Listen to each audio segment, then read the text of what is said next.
இந்த என்ட்ரன்ஸில் இது வந்து மெயின் என்ட்ரன்ஸ் கிடையாது, சைடில் உள்ளது.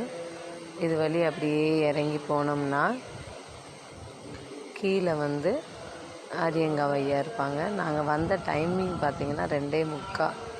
ஸோ அங்கே வந்து பூட்டி இருக்குது. இனி 4 o'clock மேலே தான் திறப்பாங்க. இங்கே பாருங்கள், தென்னை மரம் அங்கே ஃபுல்லாக க்ரீனிஷாக இருக்குது. செம்மையாக இருக்குது பிளேஸு. Wow, excellent place. எனக்கு இது என்னன்னு தெரியல, என்னோடய ஆத்ம ரீதியாக ஆரியங்காவுக்கும் எனக்கும் ஒரு கனெக்டிவிட்டி இருக்குது. அது சீக்கிரம் தெரிஞ்சுக்கிறேனோ. எப்பயுமே மனசு வந்து ஆரியங்காவுக்கு போகணுன்னு சொல்லும். ஐ டோன்ட் நோ.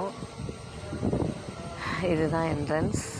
இதில் கீழே இப்படி வந்தோம்னா இங்கே ஃபுல்லுமே க்ரீனிஷாகவே இருக்கும். இப்படி இந்த படி இறங்கி கீழே வந்தோம்னா அதோ அங்கே ஒரு ஆரஞ்ச் பில்டிங் தெரியுதுல்ல, எல்லோ வித் ஆரஞ்ச், அதுதான் நம்ம ஐயா இருக்கிற இடம். அவ்வளோ அருமையாக இருக்கும். எல்லாமே சுகாதாரமாக வச்சுருப்பாங்க.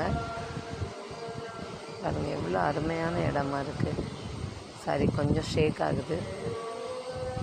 Sorry for the disturbance. Why I don't know. நான் நடந்துக்கிட்டே இருக்கும்போது அப்படியே எடுத்திருக்கேன் போல். ஓகே. இங்கே உள்ளேயும் ஒரு சாமி இருக்காங்க. இங்கே வந்து அரங்கேற்றம் அந்த மாதிரி நிகழ்வுகள்லாம் இங்கே நடக்கும். ஃபுல்லாக க்ரீனிஷ் தான். இதோ இப்போ காமிக்கிறேன்ல, அதுதான் ஐயா இருக்கிற இடம். இங்கிட்டு ஒரு ஆறு ஒரு அழகான ஆறு ஓடுது. சூப்பராக இருக்குது. சல்லுன்னு சவுண்டு கேட்டுக்கிட்டு அருமையாக இருக்குது. இந்த டைமிங்கில் யாரும் இல்லைன்னா இங்கே கொஞ்சம் கூட்டம் இருக்கும். இங்கே ரெஸ்ட் ரூம் ஃபெசிலிட்டி எல்லாமே உள்ளேயே இருக்குது. ஒரு அருமையான இடங்க. நம்ம தமிழ்நாட்டிலேருந்து கொஞ்சம் தூரம்தான், கொஞ்சம் தூரத்தில் அருமையான ஒரு கேரளா பிளேஸ். அருமையாக இருக்குது. நீங்களும் வாங்க.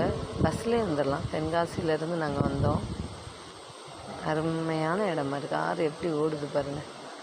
ஆற்று சவுண்டு இருக்குல்ல, அந்த தண்ணி ஓடுற சவுண்டு, அது ரொம்ப பிடிக்கும் எனக்கு. இதெல்லாம் ஓடு தண்ணி இல்லாமல் அப்படியே நிற்கிற மாதிரி இருக்குது. அந்த சைடு தான் ஓடு தண்ணி இருக்குது.